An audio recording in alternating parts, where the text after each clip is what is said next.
October 1962. The United States Strategic Air Command moves the American military to Defense Condition 2, one step away from nuclear war. Each one of those bombers had a target. In the U.S. and Moscow, accusations and denials. I'm prepared to wait for my answer until hell freezes over. U.S. invasion forces are poised for a massive attack, while at sea, in the air, and on land, nuclear weapons are in the hands of captains and majors. If called upon to use our weapon, we would have fulfilled our orders. We're going to throw the Soviets out of there and, teach them this is our hemisphere. And we're going to do away with Castro once and for all. The attention of the world is on the island nation of Cuba, where men, women, and children are mobilized to defend against imminent invasion. In the White House and the Kremlin, lack of sleep, lack of communication. The question that was raised, who's in charge in the Soviet Union? That's when things really get dangerous. At stake is the fate of the entire world. There is little doubt that this war, if it comes, will be nuclear. There was panic. There's no two ways about it. People thought that this was a real thing. I told my wife, I will not go to work today. I don't know what will be tomorrow. It's quite possible that tomorrow we will not be alive. Defcon 2, the highest state of U.S. military readiness, short of nuclear war.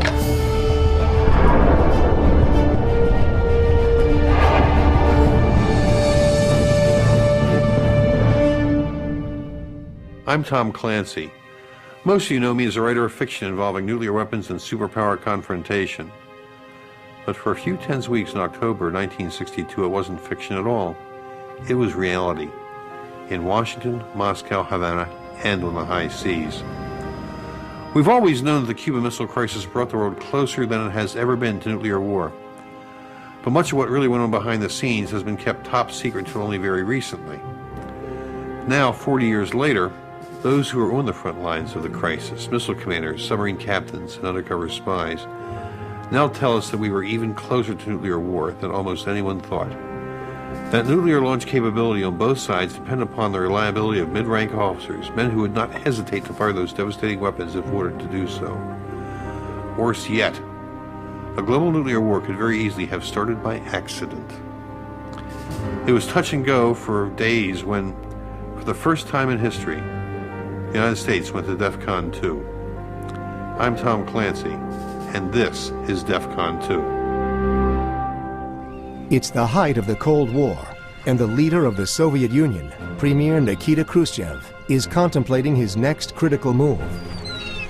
He takes a walk with his defense minister, Marshal Malinovsky, on the shores of the Black Sea.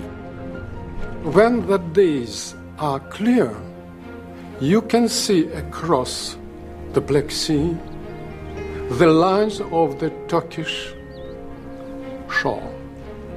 And Malinovsky and Khrushchev, walking alongside, were discussing, and then suddenly Malinovsky said, "Well, Nikita, look there. It's Turkey. There are American missiles." And Khrushchev reacted, "We must think about it and do something." Khrushchev can see more than Jupiter missiles in Turkey. He can see the Soviet Union's entire strategic position in mid-1962, and he does not like what he sees. He sees the U.S. and its NATO allies surrounding him with nuclear weapons. 15 Jupiter missiles being installed in Turkey, 30 more in Italy, 60 Thor missiles in Britain. But most threatening of all, he sees nearly 1,600 American strategic bombers and 200 intercontinental ballistic missiles, which can strike the Soviet Union from the U.S. In the Cold War balance, the Soviets have a significant disadvantage. General Anatoly Gribkov served on the Red Army General Staff in Moscow. The United States had about 5,000 warheads, the Soviet Union 300, and of those only 2 or 3 dozen that could hit the United States. Unfortunately for Khrushchev, the Soviet Union was surrounded by military bases, American bases. But America was free of that encirclement. But for Khrushchev, there is a bright spot: Fidel Castro's Cuba. A communist island in a sea of American power, Khrushchev's one small foothold in the Western Hemisphere. But Cuba was an ally that could be lost at any moment. The U.S. had been trying to overthrow Castro since 1961, first by small infiltrations, then, finally, in an invasion by Cuban exiles, trained, armed, and sponsored by the CIA. That mission, at the Bay of Pigs, failed badly. The Bay of Pigs invasion of 1960 was the culmination of activities of the United States against the Cuban Revolution. After Bay of Pigs invasion and its collapse, Moscow got a proof that there are real intervention plans supported, at least supported, by Washington. Khrushchev's solution? Do with Cuba what the U.S. had done in Turkey. Put nuclear weapons right under the enemy's nose. The Soviet strategic position would improve practically overnight. With one bold stroke, Castro's Cuba would be protected from impending invasion, while Khrushchev's bargaining power and his prestige would be enhanced. At the Ministry of Defense in Moscow, General Gribkov takes a lead role in planning the top-secret operation. There were no telephone conversations, no letters written, not even codes, nothing. The operation is codenamed Anadyr. It's the name of a cold Siberian city, a clever diversion from their actual tropical destination. And it was decided to send a mission to Cuba to discuss this idea with Cubans. Fidel didn't give us an immediate answer. He said, we need time to think. When the offer to deploy these missiles was presented by the Soviets in May of 1962, Cuba felt obliged to accept the missiles in order to show solidarity towards socialist countries that were supporting Cuba in this very unequal battle against the U.S. administration. On the third day, Fidel said, if it is necessary for the interests of the world revolution and the interests of the Soviet Union, then we agree. With Castro's consent, Operation Anadyr is on. It would be the largest seaborne operation in Soviet history. The Soviets have just 4 months to organize, transport, and install 60 nuclear missiles and 40,000 men on an island nearly 8,000 miles away. And it all has to be done in secret. To disguise their intentions, the Soviets decide to use cargo ships.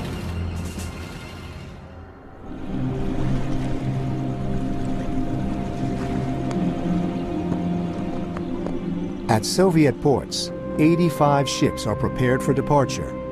Together, they will transport 60 ballistic missiles, jet aircraft, and more than 40,000 men to an unknown destination. As part of the deception plan, some soldiers are issued Arctic clothing. Even the ship captains have no idea where they are headed.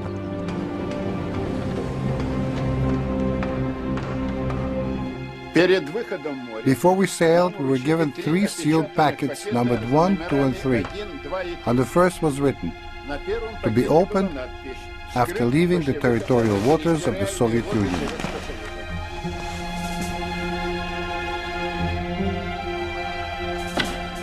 As the ships pass through the Bosphorus Straits in Turkey, the second envelope is opened.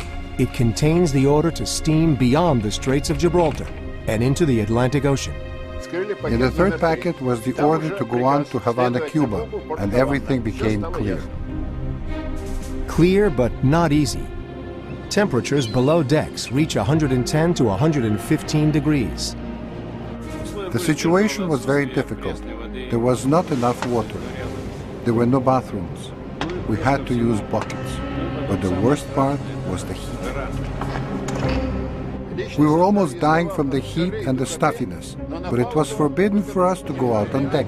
There was a guard. They only opened the hatch at night, so men could go out on deck and get fresh air. As the ships approach Caribbean waters, they are closely observed by American aircraft. The Americans have reason to be suspicious. Throughout 1961 and 62, the United States military has been developing contingency plans for a full-scale U.S. invasion of Cuba. Its codename, Opland 316. Flying as low as 200 feet, American Navy aircraft photographed the ship's mysterious cargo. When we were 2 or 3 days from Cuba, we noticed the American reconnaissance aircraft above us. On the last day of our trip, an American helicopter was hovering above us, almost touching our mast. The photographs from the Navy patrols are rushed to Washington, D.C. The film is received by an elite team of photo analysts at the secretive National Photographic Interpretation Center, or NPIC. Dino Brugioni was a lead analyst on the NPIC team. During 1962, there was just one ship after another carrying supplies to Cuba, and we were looking at each one of them. When the Russian freighters came out of the Bosphorus, they were photographed in the Bosphorus. They were photographed again from our units in Sicily and Gibraltar. So we had all this photography coming in. While Brugioni and his colleagues cannot see the ship's cargo, they can make conclusions based on what is visible. The photographs show crates on the decks of the ships. We had a good knowledge of the crates that the Soviets packed their aircraft in because we had been watching Egypt and Syria and others who were receiving Soviet aid. We could precisely measure the crate. In a sense, we would make like a little box and then see what would fit in them. The Soviet ships unload at the port of Mariel in Cuba. U.S. surveillance photographs confirm the contents of the crates. Fighter jets, patrol boats, and trucks, all clearly arms for Cuba. But there is no photographic evidence of nuclear missiles. For the Soviets, their secret is safe. Leading one team of missile engineers is a young major, Mikhail Bernov. We would unload at Mariel only at night. We had the missiles in a big hangar, and we would only transport them after 3 in the morning.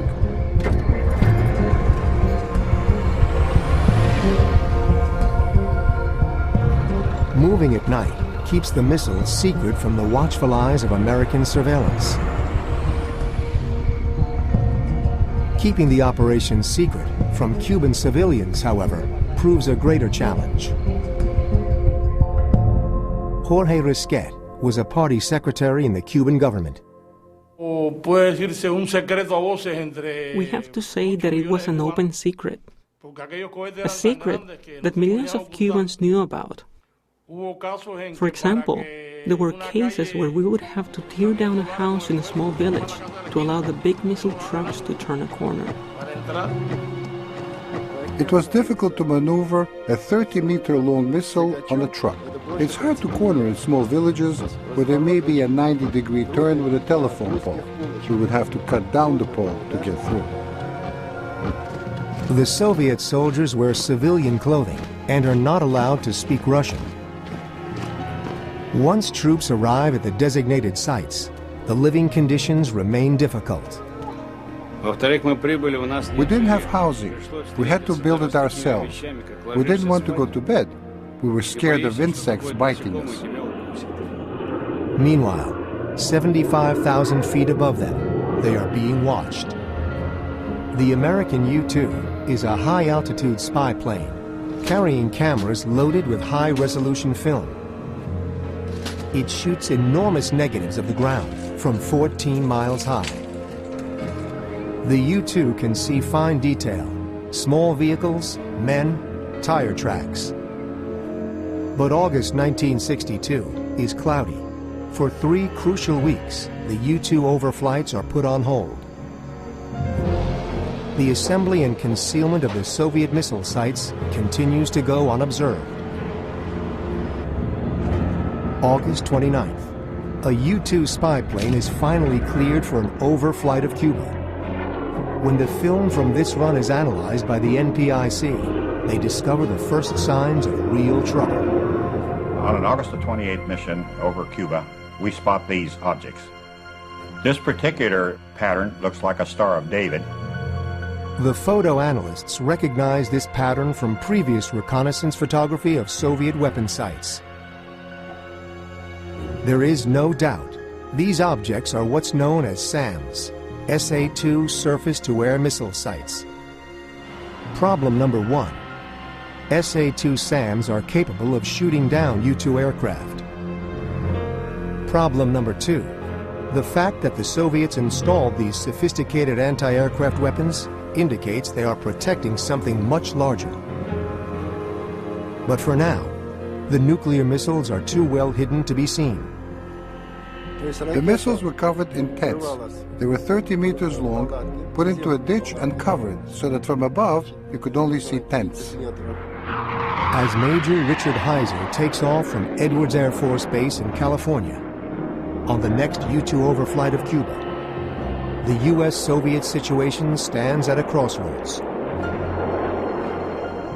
The Soviets are within days of making their nuclear missiles operational.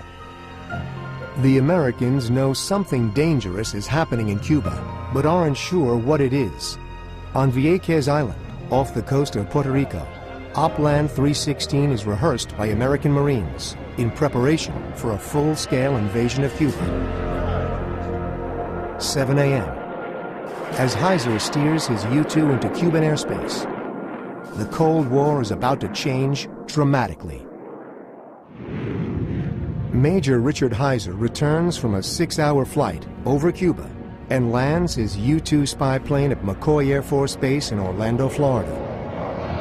The film is rushed to Offutt Air Force Base in Nebraska and to the National Photographic Interpretation Center in Washington for analysis. Airman Michael Davis was a 23-year-old photo analyst stationed at Offutt. I walked into BB-12, which is where we briefed all the generals all the time. Major Olson was in there. He says, "There's your table." He says, "And here's the film. Let's get started." About 1 o'clock in the morning. And I said, "Where's the circle?" So we pulled down the screen, and then the SAM circle appeared. I said, "Let's look in the center. We got something." After hours of scrutinizing the film, Davis comes across a series of long cylindrical shapes that look strangely familiar. At the NPIC in Washington later that morning, Dino Brugioni and the NPIC staff are coming to the same conclusion. We're seeing 8 objects 65 feet long. We're seeing 2 objects that are 100 feet long. And these are alien to that environment. Brugioni and Davis have each made a find with grave implications. The measurements of the objects match perfectly with Soviet SS-4 medium-range ballistic missiles. Missiles that have nuclear warheads. And we were convinced that this was what we had was a field-deployed SS-4 site. The Soviet SS-4 missile has a range of 2,000 miles. When launched from San Cristobal, Cuba, it can hit Washington, D.C., Baltimore, the Strategic Air Command headquarters in Nebraska, and the entire southeastern United States. As the men at NPIC look at the U-2 photos, they find another SS-4 site, then another. They work through the night until NPIC Chief Art Lundahl comes in the next morning. Lundahl came in the morning, and he looked at them. And he kind of sighed. He said, "This is trouble. This is real trouble." NPIC Chief Art Lundahl goes to the White House to brief President Kennedy and his National Security Council on the grim discovery.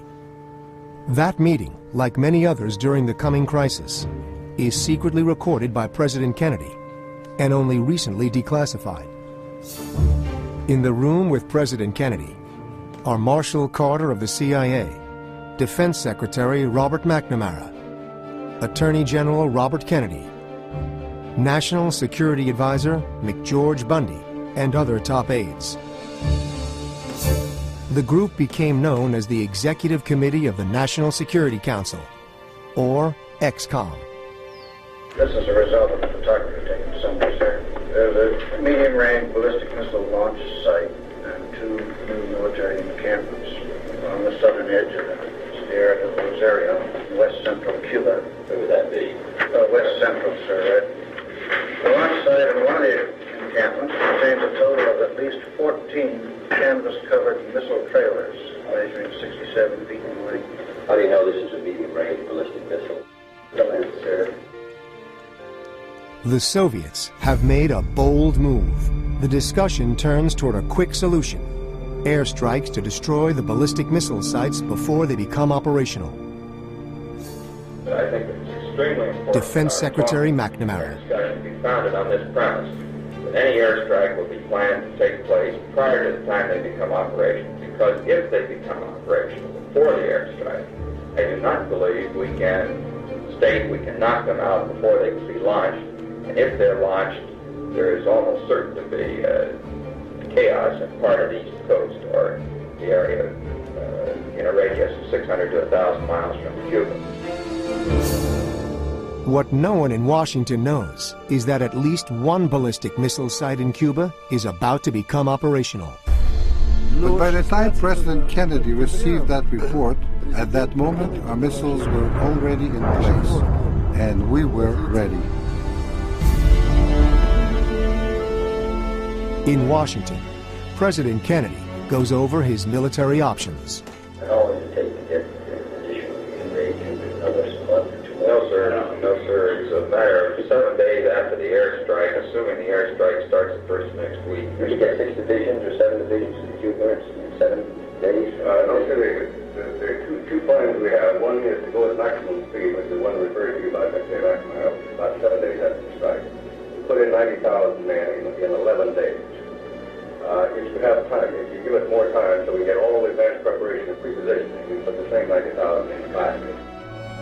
A naval blockade of Cuba to keep out further Soviet weapons is another option. But the military wants an invasion.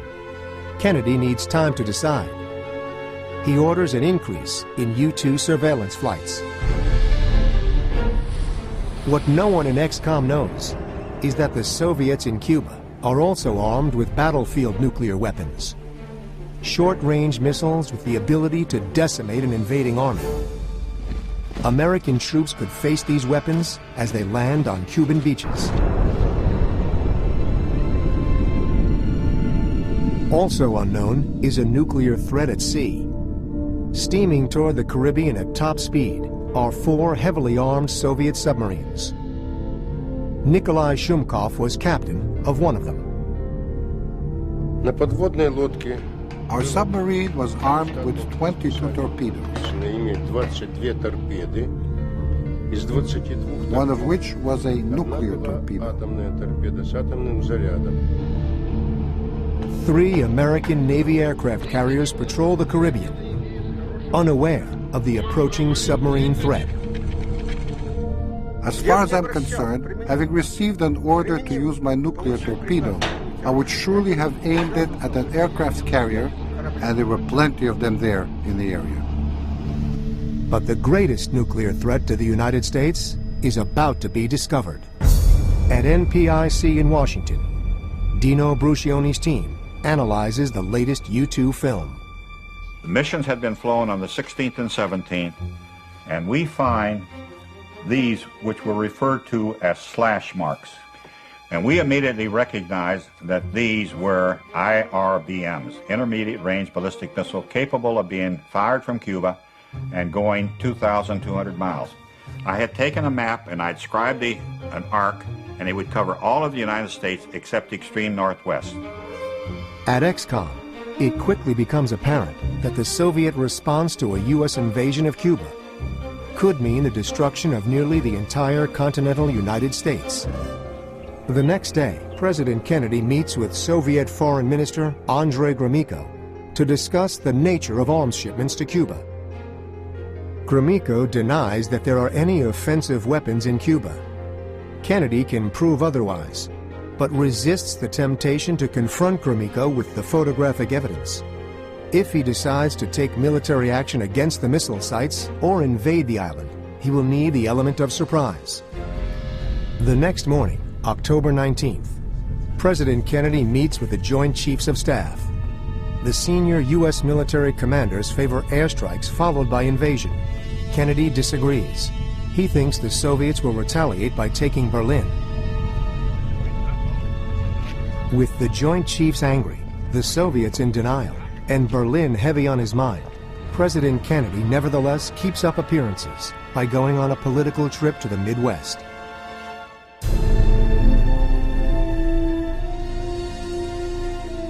Unbeknownst to the Americans, the first missile site in Cuba is now operational and can launch on 5 hours' notice.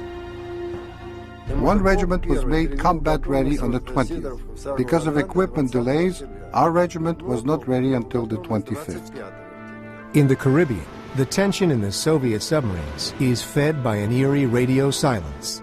Radio communication stopped. There was complete radio silence. There was no radio communication whatsoever, and that seemed odd to us. We guessed that there was an abnormal situation, but we didn't know what it was. Shumkov is not in touch with his commanders, but the U.S. Navy is in touch with Shumkov.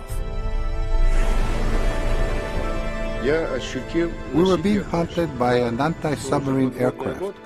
The carrier Essex was blocking us. Its mission was not to let us pass through the defenses. It was a problem without a solution. In Washington, with the president absent, ExComm reaches consensus. Since a blockade has overtones of the infamous 1948 Soviet blockade of Berlin, Secretary of State Dean Rusk coins the term quarantine. Plans for airstrikes followed by an invasion of Cuba continue to be drawn up. In the meantime, quarantine is a go. Attorney General Robert Kennedy calls the president and suggests he return from Chicago to listen to the ExComm proposals. Pleading a cold, President Kennedy leaves Chicago. Oplan 316 for the invasion of Cuba has been underway for 10 months. But it now has a new immediacy. The timetable is for Marines to land in Cuba just 8 days after air attacks start. Oplan 316 involves 500,000 men, including 40,000 Marines, almost 15,000 paratroopers, 1,000 aircraft, and 180 ships.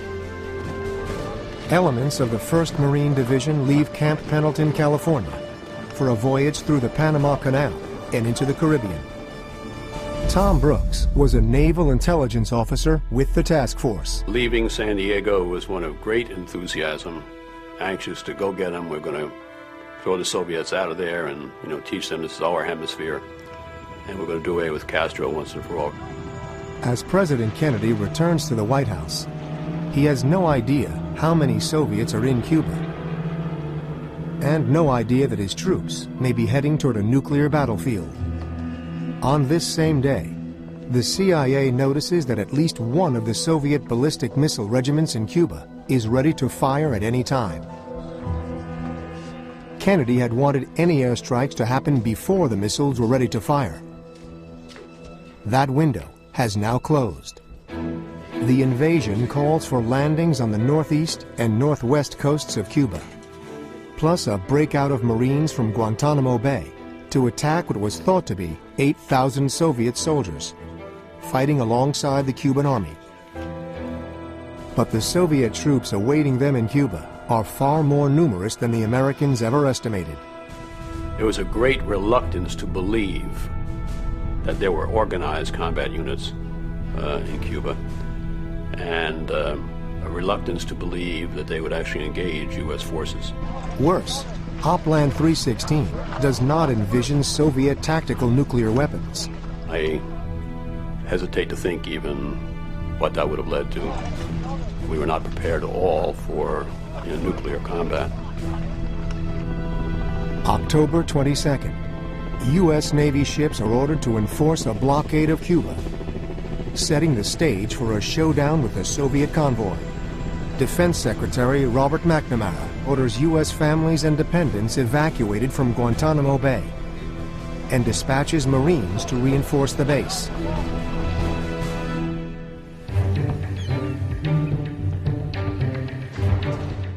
In Havana, Fidel Castro is also preparing for the worst. At noon on the 22nd, it was announced that Kennedy would be addressing the nation that night. And we knew as soon as we heard that it would concern Cuba because they have discovered the missiles. At 3:50 p.m., the armed forces were put on alert.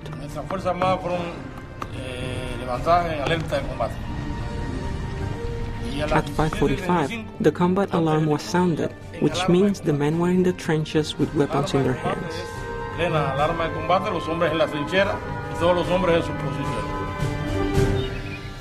The United States military is on high alert, and the world braces for Kennedy's speech. At 7 p.m. on October 22nd, President Kennedy addresses the American public. Good evening, my fellow citizens.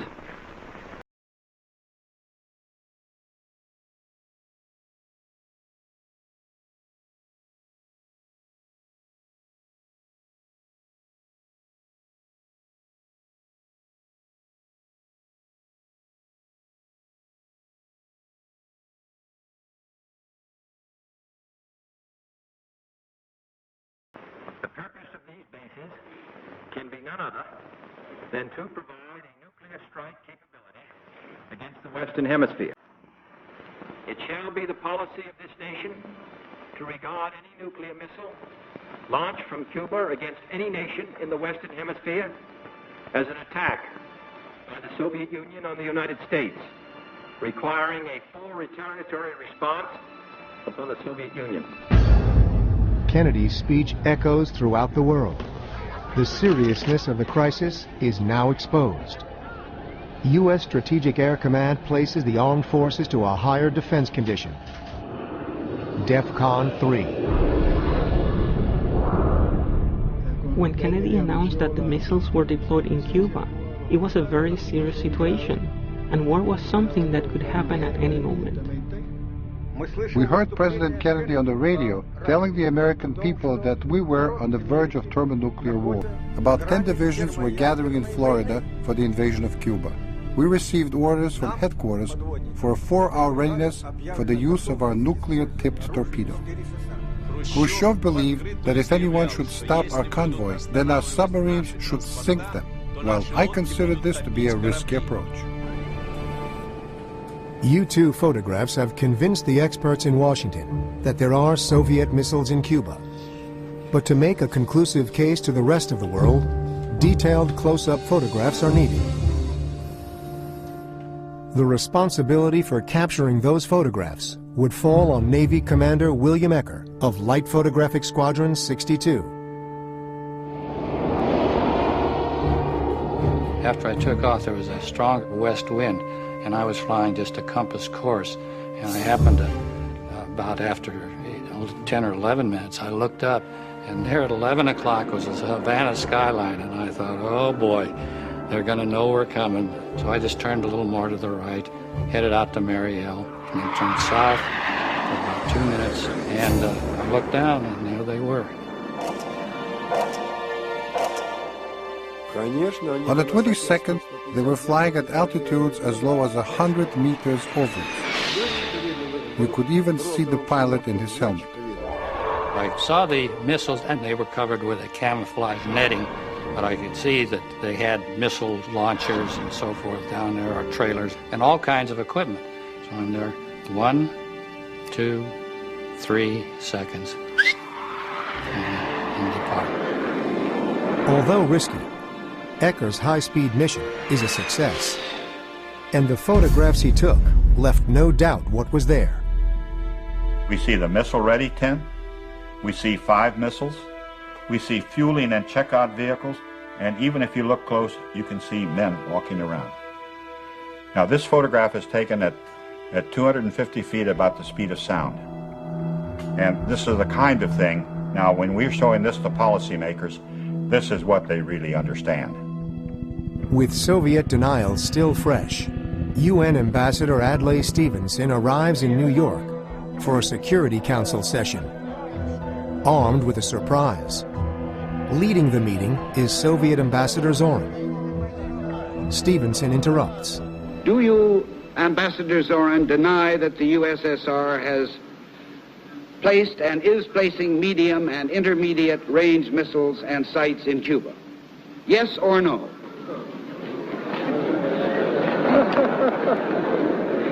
You will have your answer in due course. I'm prepared to wait for my answer until hell freezes over, if that's your decision. Stevenson doesn't wait. Instead, he launches into a presentation that would stun the world, and especially William Ecker. He reached behind him, there was an easel there, and he flipped the shroud on it off, and there were the pictures, right at the UN. At the cost of revealing secret surveillance capabilities, Ecker's photographs make the U.S. case undeniable. With American ships in place, the quarantine goes into effect. 2 Soviet ships, the Yuri Gagarin and the Kimovsk, steam toward the blockade line. Between them, one of the Soviet submarines carrying a nuclear torpedo. In the White House, Defense Secretary McNamara narrates the situation to the president. There is a submarine very close, we believe, to each of them. The submarine will be at the barrier tonight, late today, and hence it's a very dangerous situation. The Navy recognizes this, is fully prepared to meet it. The war might have started this way. The American ships attacked the Soviet submarine and somehow harm it. In that case, the commander would definitely have to use his weapons. President Kennedy is reluctant to start the war here. Get the surface or take some action to assist the Turkey, but we just don't attack them anyway. At what point are we going to attack them? I think we ought to wait on that today. We don't want to have the first thing we attack is the Soviet submarine. It was almost a fatal tragedy for us. During this cat-and-mouse play with the Americans, we almost completely spent our battery. My engineer said to me, "Our battery is almost dead. We can't remain underwater. We can either surface or sink." I decided to surface. It was daylight. When I came up, I saw strange ships, American ships. Robert Kennedy would later say that this moment is the one that brought the world closest to nuclear war. And it is now that the U.S. Strategic Air Command moves to defense condition, or Defcon 2. Nearly 60 Strategic Air Command aircraft loaded with nuclear weapons are airborne around the clock. Bombers on the ground are loaded with nuclear weapons, given targets, and placed on a 15-minute alert. I thought, if there was a war, an invasion of Cuba, there would be nuclear war. And that would result in the disappearance of millions and millions of people. On October 26th, word comes to the White House that inbound Soviet ships have stopped. Now, what did they say they're doing with those? Well, they either stop them or reverse direction. I suddenly received a message from headquarters ordering me to leave my position and retreat about 100 miles and take a stationary position. The Soviets, it seems, have blinked. For now, at least, the first shots of war will not take place at sea. But on land and in the air, the threat of nuclear war is greater than it has ever been. During the 25th and 26th of October, the Strategic Air Command remains at Defcon 2. In the event of war, the Strategic Air Command has but one nuclear scenario: total nuclear commitment, known as the Single Integrated Operational Plan, or SIOP. It envisions sending every American nuclear missile, aircraft, and submarine to launch against not only the Soviet Union, but the entire communist world. While launch authority rests only with Premier Khrushchev and President Kennedy, Many types of nuclear weapons on both sides can be released without that authority. The detonation of a single nuclear weapon could quickly escalate into global nuclear devastation. So it was an extremely dangerous situation. We were at a stage when that could have happened without the direct will of Khrushchev and Kennedy. It could happen as a result of nervous breakdown of rank and file people. The blockade may have stopped the incoming Soviet ships, but 134 nuclear warheads have already landed. All 3 of the SS-4 missile regiments are now operational. Engineers like Mikhail Bernov receive orders from Moscow to increase launch readiness to just 2.5 hours. The nuclear warheads for the missiles are brought closer to the launch sites. Our storage area for nuclear warheads was 50-60 kilometers away from us, so the actual combat readiness could be achieved in no less time than 5.5 hours in all. The readiness was 2 hours and 30 minutes once everything was in place there. But the Soviets still do not act to prevent U.S. overflights. Cuban forces, however, are becoming more agitated by the continuous violation of Cuban airspace. If you have an anti-aircraft battery in place, the idea is to use them. But really, there was no decision on the part of the Soviets to start shooting against the U-2. Remember that the Soviets were the ones who were manning the SAM-2, the anti-aircraft missiles. In defiance of Soviet complacency, Cuban anti-aircraft guns fire on U.S. reconnaissance planes. With the crisis escalating, new hope of a diplomatic solution comes from an unlikely source. ABC reporter John Scully meets with a Soviet diplomat known as Alexander Fomin at the Occidental Restaurant in Washington, D.C., a block from the White House. His real name is Alexander Feklisov. My position as a counselor was that of a cover, because I was an intelligence officer, and moreover, I was the resident of the Russian intelligence group in Washington at that time. Scully had talked with State Department officials and had been briefed on how to handle the conversation. Coffee was served, and without any overtures he said, on the authority of the highest American authority, I am proposing these terms of the Cuban crisis solution. First, the Soviet Union takes its missiles from Cuba and the U.S. removes its blockade. Second, the President gives a public pledge of non-aggression against Cuba. I said, there's a question, what do you mean by highest authority of the United States? And he said it letter by letter. John Fitzgerald Kennedy, President of the United States. In Moscow, Khrushchev composes a personal and emotional letter to Kennedy, appealing for an end to the crisis. He offers to remove the missiles in return for Kennedy's promise to end the quarantine and not invade Cuba. When the letter is finally received, decoded, and translated, it is after 9 p.m. on the 26th. 12 hours later at 9 a.m. on the 27th, ExComm reconvenes in the White House. While members are discussing the conciliatory Khrushchev letter, President Kennedy is handed a news bulletin and reads it aloud. Premier Khrushchev told President Kennedy yesterday to withdraw offensive weapons from Cuba if the United States would do its rockets from Turkey. It's read by both the associations. Put it out so far. The Reuters said the same thing. He did? He didn't really say that, did he? He may not be putting out another leather paper. ExComm thinks that Khrushchev, or some new hardline element in Moscow, is adding further demands. The removal of U.S. Jupiter missiles from Turkey. You know, to get those two different messages in close proximity, the question that was raised in the minds of not only myself, but a lot of other people, who's in charge in the Soviet Union? You know, and that's when things really get dangerous. You know, if there is some uncertainty about who's in command and who's giving the orders on the other side. That's when you know you're really in danger. The danger is becoming very real, and for one man, it will be fatal. Ever since the Soviet missiles were first discovered, the U.S. Air Force has been flying periodic spy missions over Cuba. So far, the Soviets have hesitated to fire.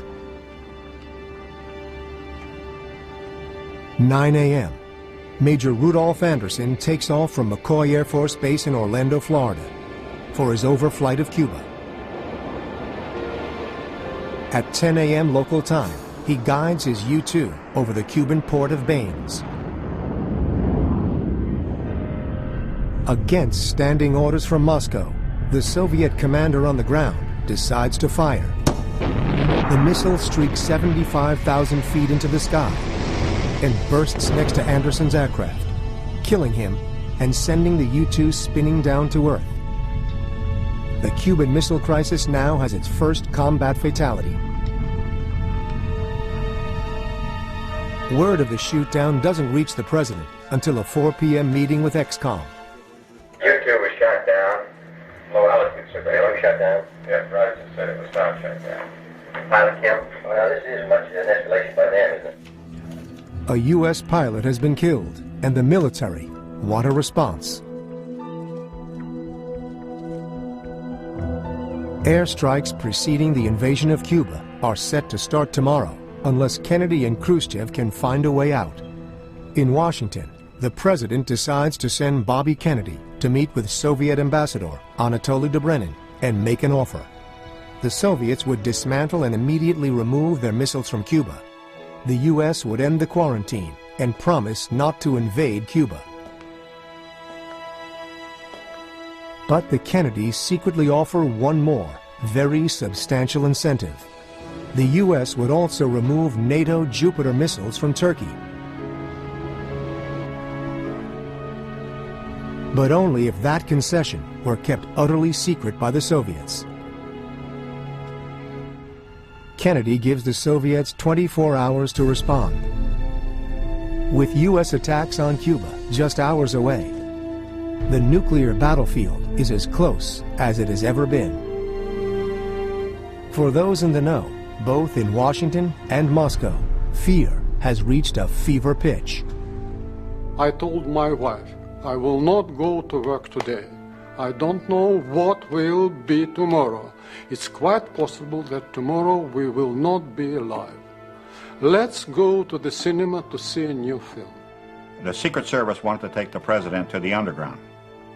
Well, I had been to the underground and I was cleared for it.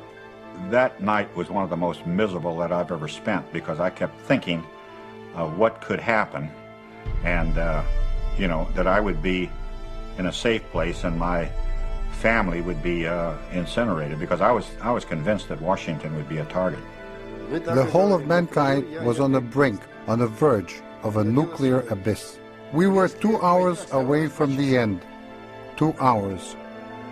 October 28th, 3 a.m. Moscow. The Soviets have an announcement to make. A personal message from Khrushchev to President Kennedy.